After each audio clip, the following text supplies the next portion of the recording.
우리가 지금까지 살펴보았듯이 하나님은 시내 산에서 이스라엘 백성들과 언약을 맺어 주셨습니다. 시내 산에서 맺으신 이 언약은 십계명이라고 하는 서약을 통해서 하나님과 이스라엘 백성들이 결혼을 하는 결혼 언약이었습니다. 하나님은 이스라엘 백성들을 신부로 맞이하시고 이스라엘 백성들은 하나님을 신랑으로, 남편으로 맞이한 것이죠. 그래서 하나님은 나는 너희의 하나님이 되고 너희는 내 백성이 되리라 라고 말씀해 주셔서 이제 언약으로 묶여져서 하나님은 이스라엘 백성들을 끝까지 사랑하시기로 정하셨습니다. 그래서 하나님은 이스라엘 백성들과 함께 하시고자 성막 지으실 것을 명령하셨죠. 어떻게 신부된 이스라엘 백성들이 오늘날로 치자면 교회가 하나님과 만날 수 있는지, 하나님과 교제할 수 있는지 너무나도 자세하고 세밀하게 하나님께서 가르쳐 주신 것입니다. 얼마나 상세하게 가르쳐 주셨는지 하나님은 40일 동안 모세에게 말씀을 해주시고 가르쳐 주셨죠. 산에서는 모세가 하나님의 말씀을 받고 있는 중에 산 밑에서 이스라엘 백성들은 오늘 우리가 살펴볼 이 죄악을 저지르는 이 사건이 발생하게 됩니다. 우리가 잘 아는 금송아지 숭배 사건이었죠. 오늘은 이 금송아지 숭배 사건이 담고 있는 구속사적 의미를 여러분들과 함께 살펴보면서 은혜를 나눠 보고자 합니다. 우리 먼저 1절 말씀을 함께 읽어보도록 하겠습니다. 1절입니다. 시작. 백성이 모세가 산에서 내려오미 더딤을 보고 모여 백성이 아론에게 이르러 말하되 일어나라 우리를 위하여 우리를 인도할 신을 만들라. 이 모세 곧 우리를 애굽 땅에서 인도하여 낸 사람은 어찌 되었는지 알지 못함이니라. 아멘. 시내산에서 모세가 하나님 말씀을 받고 있을 때 밑에서 기다리던 이스라엘 백성들은 점점 불안해졌습니다.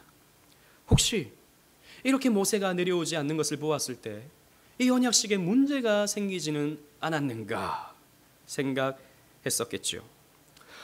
이렇게도 생각했을런지도 모릅니다. 추측이지만 모세가 혹시 하나님께 잘못을 해서 혹시 죽은 것은 아닌가, 혹시 하나님께 심판받아서 죽어버린 것은 아닌가 이렇게 생각했을런지도 모릅니다.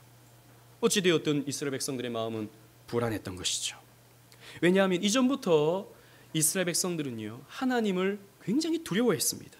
그래서 시내산에서 번개가 치고 빽빽한 구름 가운데 하나님이 임재하셨을 때 땅이 진동하고 천둥 같은 소리를 발하시는 하나님을 그들이 멀찌감치 보았을 때 이스라엘 백성들은 너무 두려워서 하나님이 직접 우리에게 말씀하지 말아주시고 모세를 통해서 말씀해 주세요 라고 말할 정도로 이스라엘 백성들은 하나님을 무서워했습니다.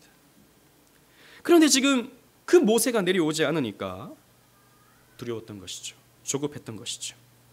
이러다가 우리까지 다 몰살당하는 거 아니야? 이러다가 우리까지 다 죽어버리는 거 아니야? 대책을 세워야겠다라고 생각을 했던 것입니다. 그래서 그들이 할 수 있었던 것은 하나님의 형상을 만들어서, 눈에 보이는 하나님의 형상을 만들어서 그 앞에서 번제를 드리고 화목제를 드리는 나름의 예배를 하는 그런 일이었죠.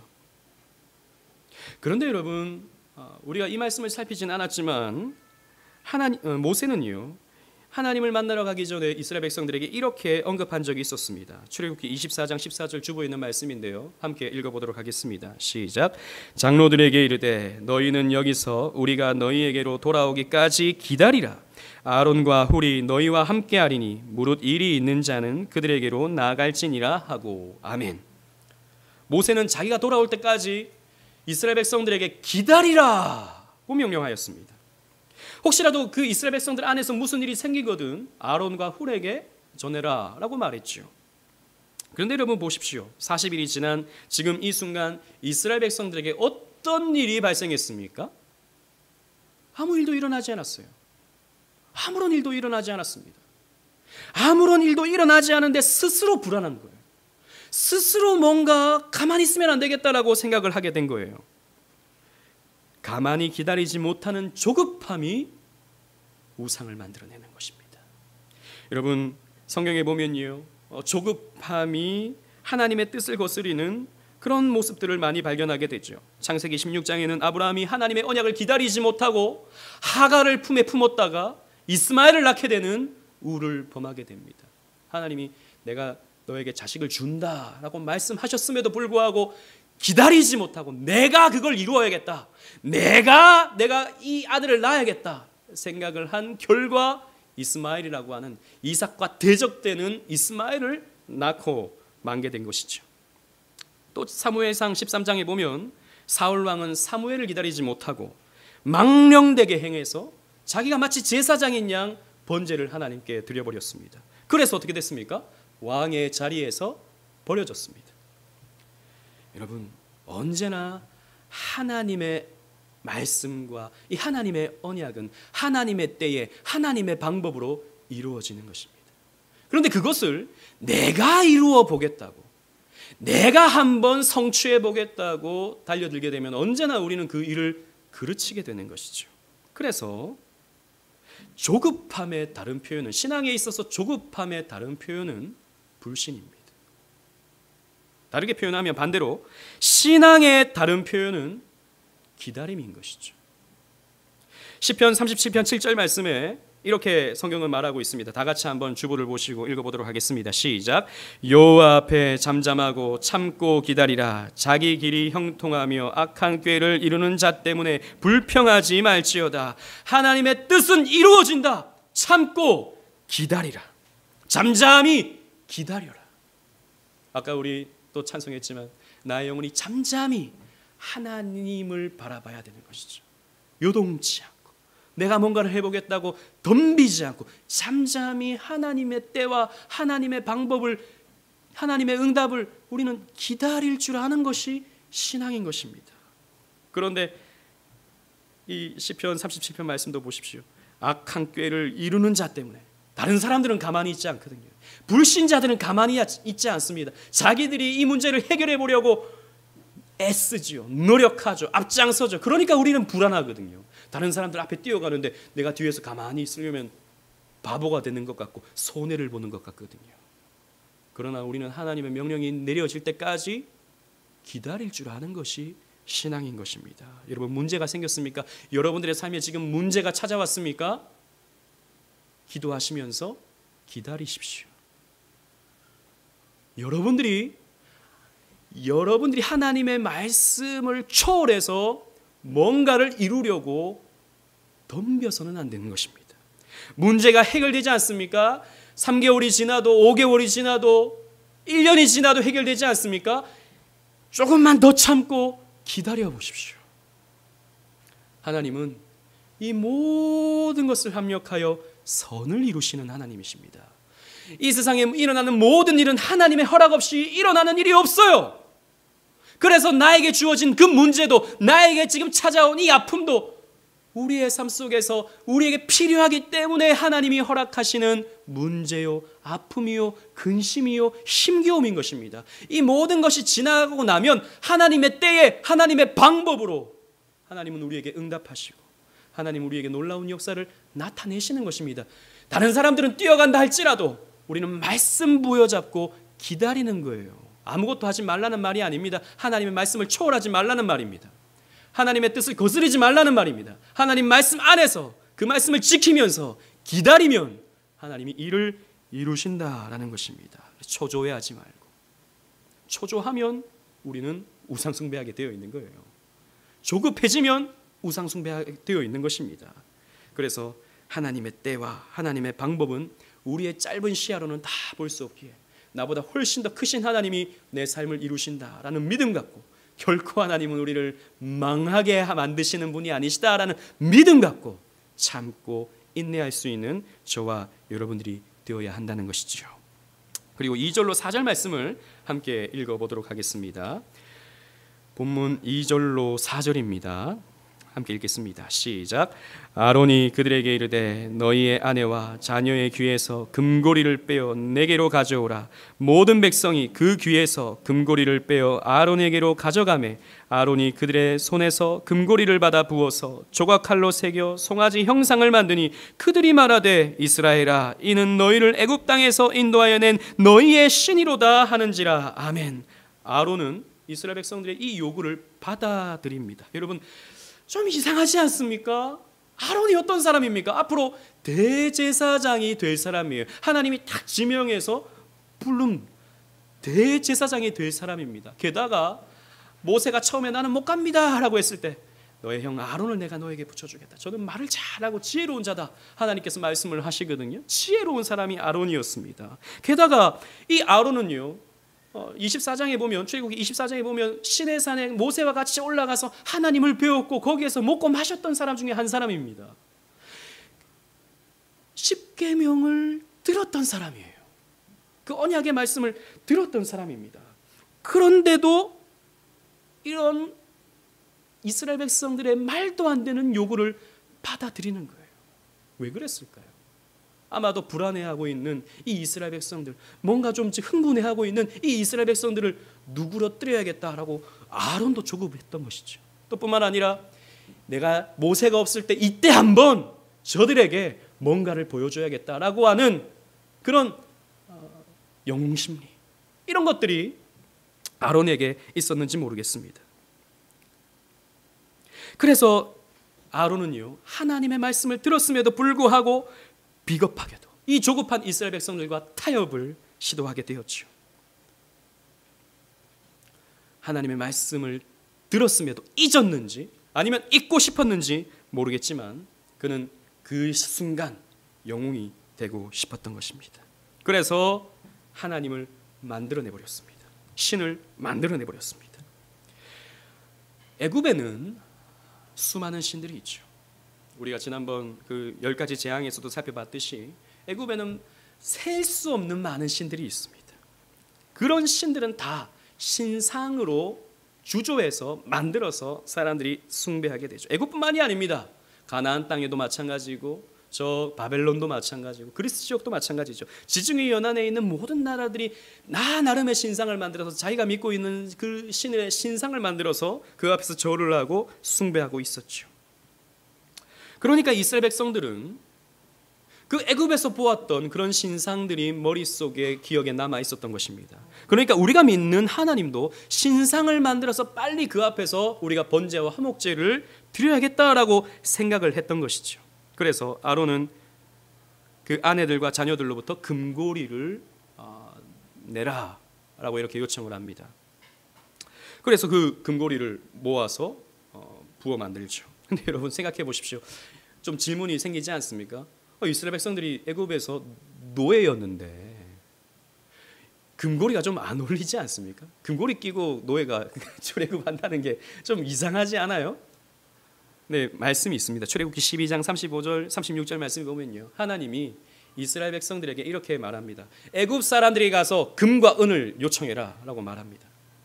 그랬더니 이스라엘 백성들이 실제로 애굽 사람에게 가서 금과 은을 요청하니까 애굽 사람들이 자기가 갖고 있던 금과 은을 다 이스라엘 백성들에게 줍니다.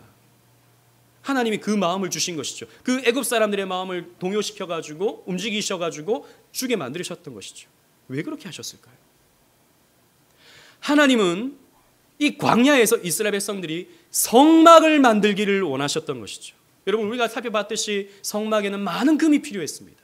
또 많은 은이 필요합니다. 그랬기 때문에 은금이 필요해서 애굽에서 가져오게 만들었습니다. 그런데 그 은금을 모아서 지금 아론은 금송아지를 만들어낸 거예요. 여러분 여기서 또 우리는 왜 하필이면 또 송아지인가 이런 생각을 할 수 있겠습니다. 하나님을 만들어내는데 왜 송아지인가? 여러분 왜냐하면 이스라엘 백성들이 애굽에서 노예 생활할 때 보았던 신상이 바로 이런 송아지상이었기 때문이에요. 이 애굽 사람들이 특히 이 나일강 하류에 멤피스라든지 히에라폴리스 지역에 살던 사람들은요, 이 애굽의 풍성함, 이 애굽의 소출의 풍성함을 주관하는 신이 아피스라고 생각을 하고 그 아피스를 숭배했는데 그 아피스의 형상이 바로 소의 모습입니다. 그래서 여러분 나중에 인터넷에 한번 찾아보십시오. 아피스의 황소라고 쳐보면 저 지금 프랑스 루브르 박물관에 이 애굽에서 가져온 아피스 황소의 신상들이 지금도 전시되어져 있습니다. 아주 우람하게 생긴 소의 형상이죠. 그 소가 가지고 있는 힘, 그 소가 만들어내는 생산력, 이런 것들을 애굽 사람들은 늘 추구했던 것입니다. 그 풍성함, 그 힘, 저 소 같은 힘, 그 황소가 가진 힘, 이런 것들을 늘 추구했던 것이죠. 그래서 여러분 이집트는 상형 문자를 가지고 있잖아요. 이집트의 상형 문자의 신에 해당하는 글자가 바로 소머리입니다. 소머리. 그 이집트 상형 문자 소머리가 페니키아와 또 히브리어에 영향을 주거든요. 그 페니키아 문자가 나중에 헬라어가 나중에 영어로 이렇게 발전되는데, 여러분 A라는 글자, 알파벳 A라는 글자를 뒤집어 보면 뿔이 난 소의 모습을 형상화하고 있습니다. 그래서 히브리어도 첫 번째 글자가 알레프라는 글자인데 이 알레프도 소의 머리에서 따온 글자예요. 그래서 알레프라는 말 자체가 신이라는 뜻을 가지고 있어요. 소 그러면 애굽 사람들은 신, 이런 생각을 가지고 있었던 것입니다. 신 그러면 소. 그래서 이스라엘 백성들은 그런 것들을 늘 보고 배우고 익혀왔기 때문에 그들이 만들어낸 하나님은 바로 소의 모습이었던 것이죠. 그래서 금송아지 형상을 만들어낸 것입니다. 애굽에서 가지고 있던 그 신적 개념이 여호와 신앙과 혼합되어 버린 것이죠. 혹은 애굽에서의 그 신앙이 여호와 신앙으로 대체된 것입니다. 언제나 이런 일은 발생합니다. 언제나 이런 일은 발생하죠. 우리가 오늘날 많은 교회에서 여호와 하나님을 믿고 있다고 고백하고 있지만 자세히 보면 옛날에 가지고 있던 무속신앙적 관점의 그 내용들이 고스란히 교회에 들어와 있는 것을 간혹 보게 됩니다. 여러분 가끔씩 어떤 분들 차 뒷트렁크에 보면 명태하고 이런 것들이 들어가 있는 것들 여러분 보실지도 모르겠습니다. 요즘에는 잘 못 보는데 명태와 또 뭐가 들어가 있죠? 잘 기억은 안 나는데 실이 들어가 있죠. 왜냐하면 사고 나지 말라. 처음에 차 사면 사고 나지 않게 고사 비슷한 걸 이렇게 하지 않습니까? 그래서 교회에서도요 가끔씩 차 한 대 이렇게 사면 목사님이 가서 그 차에 안수를 하면서 이렇게 기도해 주는 그런 모습도 있어요. 그리고 우리가 옛날 조상 제사를 다 지냈다 보니까 예수를 믿고 나니까 이제 조상 제사를 못 지낸다. 그러니까 이제 뭐로 바뀝니까? 이 추도 예배식으로 이렇게 바뀌게 되거든요. 옛날에 했던 그 모습이 오늘날의 여호와 신앙으로 하나님께 예배는 드린다고 하는데 옛날의 그런 관습과 옛날의 그런 모습들이 그대로 교회에 들어와서 믹스되어지는 이런 모습들이 교회에 실제로 나타나는 것입니다. 이게 뭡니까? 타협하는 것이죠. 이게 뭐죠? 변질되는 것입니다. 그런데 이 하나님을 송아지 형상으로 만든다라고 하는 것은요, 하나님의 말씀 2계명을 정면으로 여기는 것입니다. 여러분 주보에 있는 말씀 출애굽기 20장 4절 5절 말씀 함께 읽어보도록 하겠습니다. 시작. 너를 위하여 새긴 우상을 만들지 말고 또 위로 하늘에 있는 것이나 아래로 땅에 있는 것이나 땅 아래 물속에 있는 것에 어떤 형상도 만들지 말며 그것들에게 절하지 말며 그것들을 섬기지 말라. 아멘. 하나님은 이 계명을 통해서 분명하게 말씀하셨습니다. 이 계명을 이스라엘 백성들이 다 들었었어요. 그래서 우리가 이대로 다 행하겠다라고 이미 선언을 했었고 서약을 했었고 피까지 뿌려서 다 인쳤던 것입니다.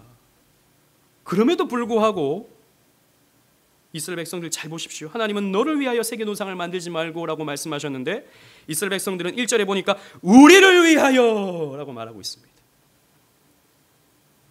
또 하나님은 새긴 우상을 만들지 말라고 말씀하셨는데 이스라엘 백성들은 조각칼로 새겨서 지금 우상을 만들어내고 있습니다. 하나님은 하늘의 땅과 바다에 있는 그 어떤 형상도 만들어내지 말라 그랬는데 땅의 소의 형상을 만들어내버렸습니다. 그리고 그를 하나님이다. 우리를 애굽 땅에서 인도하여 낸 신이다. 라고 이렇게 노래하고 있는 것이죠. 하나님의 계명을 정면으로 어긴 것입니다. 여러분, 언제든지 우리가 또 이럴 수 있어요. 말씀은 그렇지만 하나님은 그렇게 말씀하셔도 신앙이라는 것은 내가 판단하는 거야, 내가 결정하는 거야 라고 생각하기가 쉽습니다. 많은 사람들이 말은 그렇게 하지 않지만 실제로 행동을 보면 그렇게 신앙생활하는 사람들이 적지 않아요. 성경은 그렇게 말해도, 목사님은 성경을 통해서 그렇게 설교해도 신앙생활은 내가 알아서 하겠습니다. 여러분, 이게 어떻게 보면 이계명을 어기는 것입니다. 이계명은 예배의 방법을 우리에게 가르쳐 준다 그랬죠. 근데 하나님께서 가르쳐 주시는 이 예배의 방법대로 우리가 하나님을 예배하지 아니하고 하나님을 섬기지 아니하고 내가 판단할 때, 내가 생각할 때, 내가 추측해 볼 때 이게 맞는 것 같아 라고 생각하는 것, 이게 여러분 우상 숭배의 모습이다라는 것이죠. 여러분, 하나님은 왜 형상으로 만들지 말라고 하셨습니까? 왜 형상을 만들지 말라고 하셨죠? 다른 모든 신들은 다 형상이 있어요. 우리나라에도 보십시오. 절간에 가면 다 불상이 있어요. 그리고 또 여러분들 안 가보셨겠지만 그런 점집에 가면 나름의 다 섬기는 신상들이 다 있습니다. 여러분, 저 그리스 지역에 가거나 또 여러 그림들을, 많은 그런 신들의 그림들, 신들의 형상들 많이 보셨을 것입니다. 그런 것들을 만들어 놓으면 훨씬 더 종교심도 생기고요, 훨씬 더 많은 사람들이 거기에서 열심을 내서 신앙생활을 하게 됩니다. 그런데 왜 하나님은 눈으로 볼 수 있게 이 시각적으로 만들어내는 일을 하지 말라고 말씀하셨을까요? 왜냐하면 상을 만들어버리면, 형상을 만들어버리면 하나님을 오해하게 만들기 때문입니다. 여러분, 주보에 있는데요, 첫째로 하나님은 만들어질 수가 없어요. 하나님은 이 세상 모든 것을 만드시는 분이시지 사람에 의해서, 누군가에 의해서 만들어지시는 분이 아니기 때문입니다. 그리고 둘째로 하나님은 형상 속에 갇혀질 수가 없습니다. 다른 모든 신들은 형상의 모습을 하고 있음을 통해서 그 형상에 갇혀져 버리죠. 그래서 그 형상을 찾아가야만 그 신을 만날 수 있습니다. 그러나 하나님은 무소부재하신 하나님이십니다. 어디에나 계시죠. 이 온 우주에 충만하신 분이 하나님이십니다. 형상에 갇히실 수가 없다라는 것이죠. 그리고 하나님은 제어되실 수가 없습니다. 형상을 만들어 놓으면 사람에 의해서 제어됩니다. 사람이 형상을 옮겨버리면, 신상을 옮겨버리면 옮겨질 수밖에 없는 거예요. 사람이 이렇게 만들면 이렇게 만들어지고 저렇게 만들면 저렇게 만들어집니다. 이 색깔을 칠하면 이 색깔이 되고 저 색깔을 칠하면 저 색깔이 돼버리죠. 사람에 의해서 제어되는 게 이 땅에 세워진 신상들이죠. 그러나 하나님은 사람에 의해서 제어되지 아니하십니다. 하나님은 이 세상의 모든 존재를 조종하시는 분이시지 하나님이 제어되실 수가 없다라는 것입니다. 그리고 결정적으로는 하나님은 모양이 없으시기 때문이죠. 하나님은 영이십니다. 성경에서 하나님은 영이시다라고 말씀하고 있죠. 그런데 하나님을 육체를 가지신 분처럼 그려내고 표현할 수가 없는 것입니다. 그것은 진리이신 하나님의 왜곡을 가져오고 형상을 만들려면 그 하나님을 상상해내어서 만들어야 되기 때문에 추측하는, 만들어내는 그런 신일 수밖에 없게 되는 것이죠. 하나님은 만들어진 신이 아닙니다. 이 세상에 많은 사람들이 인류의 가장 위대한 발명품은 종교다 이렇게 말을 하죠. 그래서 많은 사람들이 이 종교에 빠져가지고 존재하지도 않는 신을 숭배하고 있다, 그런 엉뚱한 짓을 하고 있다라고 조소를 하죠. 그러나 여러분, 이 세상의 다른 신들은 다 만들어진 것이 맞아요. 실제로 사람에 의해서 만들어지죠. 주조됩니다. 그러나 하나님은 만들어지는 분이 아닙니다. 만들어지는 신이 아닙니다. 이 세상 모든 것을 만드시는 하나님이시다라는 것이죠. 그러나 교회 역사 속에서는 수많은 실수가 있었습니다. 하나님의 형상을 만들어내려고 하는, 하나님이 만들지 말라고 하는 신상을 만들어내는 그런 우를 범하고 말았던 것이죠. 중세로 접어들면서 사람들이 이해할 수 있는, 왜냐하면 중세 시대 때는 사람들이 글씨도 모르고 또 성경도 흔하지 않다 보니까 사람들이 이렇게 하나님을 잘 모르는 거예요. 그래서 이렇게 신상을 만들고 예수님 형상을 만들고 제자들의 형상을 만들고 그림을 많이 그려서 사람들에게 이렇게 시각적으로 가르쳐 주려고 했죠. 그런데 문제는 그 신상들 앞에 사람들이 모여들기 시작한 것입니다. 예수님 상 앞으로 나오고 성모 마리아 상 앞으로 나와서 그 앞에서 기도를 하고 그 앞에서 절을 하고 그 앞에 키스를 하면서 그 앞에서 복을 비는 거예요. 하나님은 우리 마음속에 계신데, 하나님은 온 우주에 충만하신데 그 신상 앞으로 가서, 그 예수님 상 앞으로 가서 기도해야만 복을 받는다라고 사람들이 생각하더라라는 것이죠. 형상이 곧 우상이 되어버리고 만 것입니다. 그래서 16세기 종교개혁자들은 그 모든 그림과 형상들을 다 제거해버렸습니다. 교회에 있던 그 사도상들, 교회에 있던 그 그림들, 교회에 있던 그 모든 형상들을 다 종교개혁 시대 때 제거해버렸죠. 그리고 강대상 하나만 남겨두었습니다. 그래서 예배당을 너무 화려하게 꾸미는 것, 너무 화려하게 꾸미는 것은 종교개혁 정신에 그렇게 옳지 않습니다. 어떤 목사님이 저희 교회에 와 보니까 이 화분이 너무 많다고, 이거 화분이 너무 많다고, 뭐 비판하고 그런 건 아닌데 너무 잘 꾸며놨다고 이렇게 저한테 이렇게 농담 반 이렇게 얘기를 하더라고요. 화분 갖다 두는 거야. 뭐 화분은 뭐 화분 붙잡고 기도하십니까? 그런 거 아니잖아요. 아무 상관이 없죠. 그러나 다른 어떤 종교적인 심볼을 가지고 숭배하게 만드는 것, 종교심을 불러일으키는 이런 것들은 종교개혁 정신에 맞지 않는 것입니다. 그래서 개혁교회의 신학문답서인 하이델베르크 요리문답 98문은 이렇게 묻고 답합니다. 교회에서 교육받지 못한 사람을 가르치는 보조수단으로 형상을 허용해서 안 되는가? 여러분 주부에 있는 답을 한번 다 같이 읽어보도록 하겠습니다. 시작. 안 된다. 우리가 하나님보다 더 현명하고자 시도해서는 안 된다. 하나님은 자기 백성이 말도 하지 못하는 형상을 통해서가 아니라 말씀에 대한 살아있는 설교를 통해 양육받기 원하신다. 여러분, 우리가 하나님보다 더 지혜롭다고 생각하면 안 됩니다. 이렇게 하면 좀 더 사람들이 잘 믿지 않을까? 이렇게 뭔가를 그려내고 뭔가를 이렇게 형상으로 만들어 놓으면 사람들이 좀 더 하나님을 잘 믿지 않을까? 그렇게 생각하면 안 된다라는 것입니다. 하나님은 말씀을 통해서 우리에게 찾아오기를 원하시고, 말씀을 통해서 하나님은 예배받기 원하시지, 그런 형상을 통해서 예배받기를 원하시는 분이 아니시다라는 것이죠. 그리고 궁극적으로 이 아론이 금송아지를 만들어낸 것은 욕망과 탐욕의 투영이었습니다. 우리 5절 6절 말씀을 함께 읽어보도록 하겠습니다. 본문 5절 6절 시작.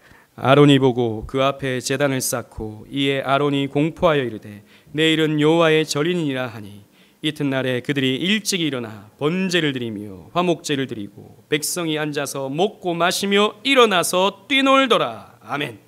아론은 금송아지 앞에 제단을 쌓았습니다. 그리고 그 금송아지를 향하여서 이가 우리를 애굽에서 인도하여 낸 신이다, 하나님이다 라고 망령된 말을 했어요. 그런데 이건 그들이 거짓말을 하는 게 아니라 실제로 그렇게 생각을 했던 것입니다. 하나님이 그런 모습을 가지고 있을 것이라고 생각을 했던 것이죠. 왜? 우리에게 풍요를 주니까, 왜? 우리에게 힘을 주니까 송아지다라고 생각을 했던 것입니다. 그 앞에서 번제와 화목제를 드린 거예요. 번제와 화목제는 하나님께 드리는 것인데 그 앞에서 번제와 화목제를 드리는 거예요. 그래서 그 앞에서 먹고 마시고 뛰놀았습니다. 그런데 여기서 중요한 뛰놀더라라는 이 말에 해당하는 히브리어 원어를 보면요, 차크라는 말입니다. 이 말은 이렇게 즐거워하다 이런 뜻도 가지고 있고요, 그리고 웃다 이런 뜻도 가지고 있고요, 또 성적인 어떤 쾌락, 즐거움 이런 것도 이 단어 속에 담겨져 있습니다. 그래서 이삭이 리브가와 결혼해서 동침할 때 이 차크라는 말이 사용되거든요. 이 품에 안았다 할 때 차크라는 말이 사용되거든요. 그래서 많은 신학자들이 이 금송아지 앞에서의 이 축제를 이집트에서 행하던 그런 집단 성교, 집단 난교의 장면으로 이렇게 설명하기도 합니다. 왜냐하면 실제로 이집트에서는 이렇게 신에게 제사를 할 때 집단적인 난교가 이루어졌기 때문이에요. 뭐 이집트뿐만이 아니죠. 가나안에도 그런 풍습이 있었습니다. 그리스에도 그런 풍습이 있었어요. 신에게 제사를 하고 나면 그 다음 2부 순서로는 집단 난교의 축제를 벌였습니다. 그게 그 시대의 문화였어요. 그래서 사람들은요, 종교를 만들어내고 종교를 만들어냄을 통해서 자신들이 바라고 원하는 것을 자신들의 욕망을 종교라고 하는 이름으로 합리화시켜서 받아내고 누리고자 했던 것이지요. 여러분, 왜 또 송아지였습니까? 아까도 말씀드렸다시피 송아지는 생산력, 힘을 의미한다고 했습니다. 그것을 이스라엘 백성들이 추구했던 것입니다. 우리가 만나고 싶은 하나님은 힘 있는 하나님, 우리에게 풍요를 주는 하나님. 그래서 송아지를 만들어낸 거예요. 그리고 자기들 마음속에 뭐가 있습니까? 음란의 마음이 있습니다. 음욕이 있습니다. 그것을 신의 이름으로 집단 남교를 벌임을 통해서 그것으로 쾌락을 추구했던 것이죠. 언제나 종교는 그렇습니다. 사실 종교라는 것은 인간이 만들어내고 싶은 욕망의 투영입니다. 인간이 갖고 싶은 욕망의 투영이 종교입니다. 그런 의미에서 기독교는 종교는 아니에요. 가끔씩 우리는 기독교가 종교가 아니다 이런 말을 하죠. 맞는 말입니다. 기독교는 진리체계지 이런 종교가 아닙니다. 이 땅의 모든 종교는 자신들이 욕망하는 것에 대한 투영이에요. 그래서 지금도 요즘 같은 시대에서는 도덕과 법이 그것을 막고 있어서 못하지, 이런 집단 선교, 집단 난교 이런 것들이 이루어지지 않지, 사이비 이단, 이상한 종교 이런 데서는 지금도 이런 것들이 이루어지고 있어요. 우리가 생각할 때 가끔씩 교회 목사님이 몇 명의 성도와 함께 무슨 성관계를 가졌다 그러면 우리는 이해가 안 되죠. 아니 그게 말이 돼? 그게 가능해?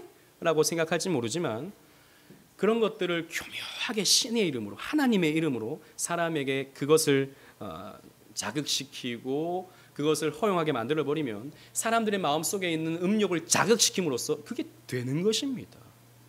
그게 되는 거예요. 그래서 우리는 이 땅의 종교의 실체를 바라볼 수 있어야 됩니다. 인간의 욕망과 탐욕과 쾌락을 채우기 위해서 신의 힘을 빌려서 얻어내는 이 메커니즘을 우리는 바라볼 수 있어야 되는 거예요.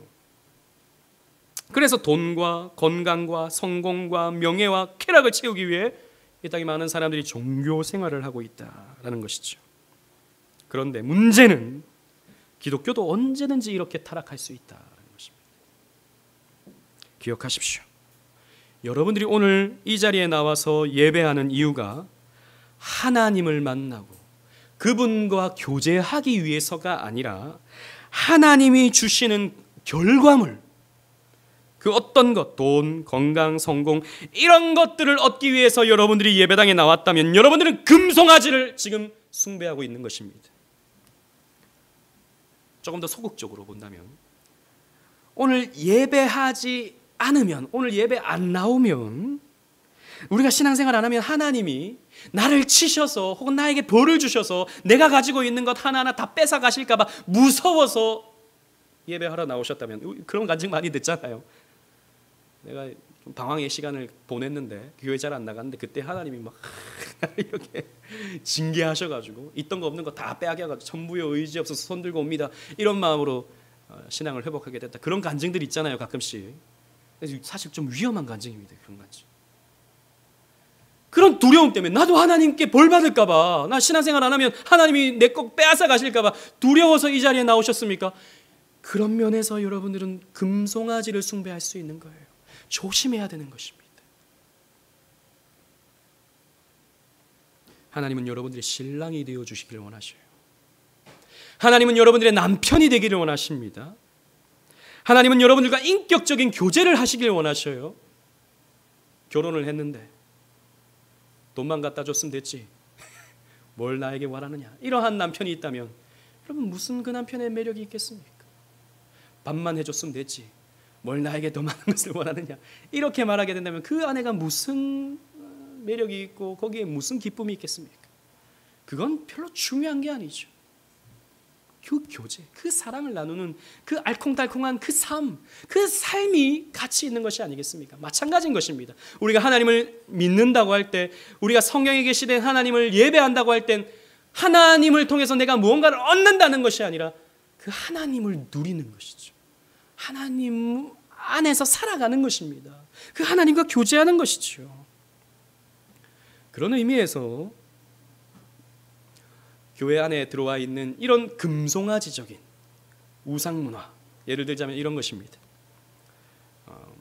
뭐 이런 걸 제가 다 나쁘다는 것은 아닙니다만, 신년맞이 축복 대성회, 뭐 교회들마다 이런 플래카드 붙여놓고 뭐 하는 경우들 많이 있거든요. 신년이 되었을 때 축복 대성회를 한다. 그래서 이때 1년에 받아야 할 복을 이때 다 받아야 된다. 축복 대성회, 이런 것들 많이 하는데, 그러한 집회를 하는 이유가, 그래서 그 물질, 성공, 건강의 복을 받기 위함이라면 금송아지를 그 시간에 숭배하고 있는 것일 수도 있는 거예요. 신유 집회, 병 고치고 사람들의 뭐 이런 귀신 쫓아내고 하는 그것이 목적이 되어서 나오는 예배라면, 그것은 하나님을 예배하기 위해서가 아니라 그 신유의 체험을 하기 위해서 나오는 것이므로 금송아지 숭배일 수 있는 거예요. 무분별한 찬양 집회도 마찬가지입니다. 요즘 젊은이들이 찬양 집회, 요즘에는 제가 최근에 저 마곡에 있는 어떤 교회 이렇게 영상으로 본 적이 있는데, 그 교회는 찬양 집회에 아주 이제 첨단을 달리는 그런 교회인데, 무슨 클럽 같습니다. 진짜 딱 클럽이에요. 제 아내도 보여줬어요. 야, 이런 교회가 있다고. LED 조명이 막 사방팔방에 막 나오고요. 비트에 따라서 막 그 조명이 막 꺼졌다 켜졌다. 거기서 젊은이들이 점프를 하면서 그 찬양을 하고 막 지저스 하면서 이렇게 찬양을 하는데, 그게 하나님을 찬양하고 싶어서 모인 것인지, 아니면 그렇게 뛰고 싶어서 모이는 것인지, 나이트 가서 뛰지 못하니까 예수는 믿어서 거기서 그렇게 뛰고 싶은 것인지, 스트레스 해소를 하고 싶은지, 그런 목적으로 모인 것이라면 금송아지를 숭배하고 있는 거예요.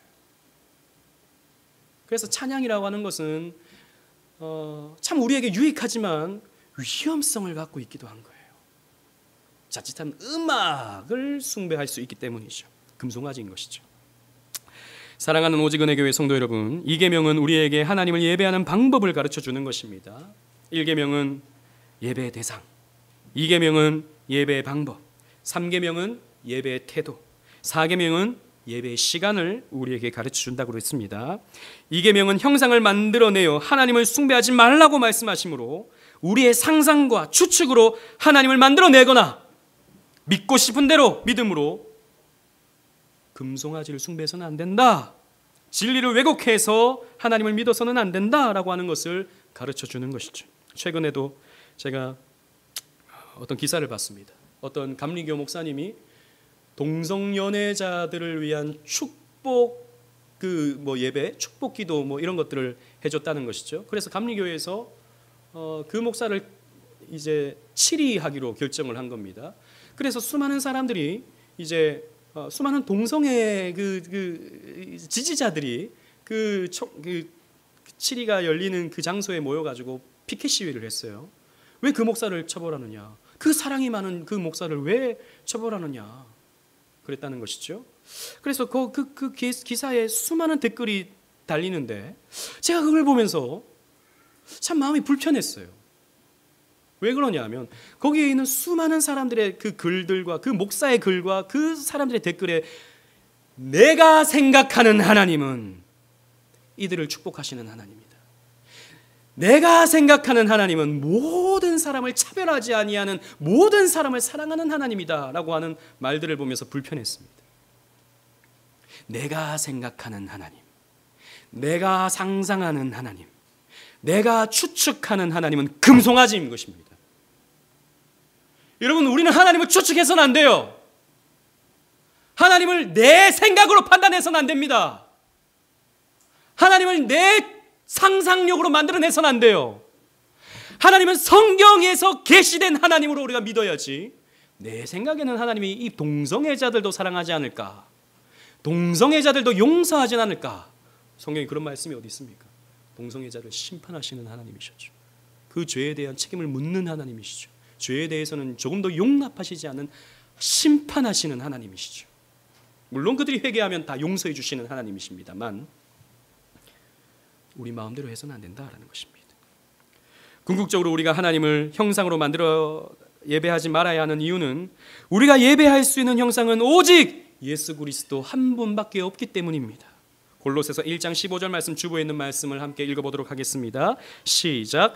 그는 보이지 아니하는 하나님의 형상이시요 모든 피조물보다 먼저 나신 이시니 아멘. 예수님은 하나님이 누구신지 완벽하게 알려주실 수 있는 유일한 하나님의 형상이십니다. 그래서 하나님은 예수님을 통해 자신을 알리시고 우리는 예수님을 통해 하나님을 바르게 예배할 수 있게 되는 것이죠. 형상 예배를 금지하는 이유는 참 하나님의 형상이신 예수님만으로 하나님께 예배해야 하기 때문입니다. 따라서 우리는 예수님의 말씀으로, 예수님을 설명하는 이 성경 말씀으로 하나님을 예배해야 한다라는 것입니다. 그래서 예수님은 영과 진리로 예배하라고 우리에게 명령하고 계시죠. 요한복음 4장 24절 하나님은 영이시니 예배하는 자가 영과 진리로 예배할지니라. 우리는 진리로 예배해야 합니다. 우리 마음대로 예배하면 안 되는 것입니다. 요즘에 이렇게 딱딱하게 예배드리면 사람들이 집중도 잘 못하고 잘 집중하지 못하니까 좀 새로운 방식으로 세련된 방식으로 영상과 노래와 여러 가지 그 기술들을 잘 이용한 그런 방식으로 우리가 예배해야 눈물도 좀 나고 마음도 좀 찡하고 그런 것이지, 이렇게 딱딱하게 목사님 설교만 해서는 사람들이 잘 안 들을걸요 라고 생각해서는 안 된다라는 것입니다. 진리로 예배해야 되는 것이죠. 그래서 우리는 우리 교회의 예배 순서 하나하나는 우리는 자랑할 게 별로 없기 때문에 이 예배 순서 하나하나는 철두철미한 우리 종교개혁자들의 가르침과 가장 성경적인 그런 원리에 따라서, 규정적인 원리에 따라서 우리가 이렇게 예배하고 있는 것입니다. 이게 우리의 자랑이라면 자랑이 별로 이렇게 공감을 못 하시는 것 같아요.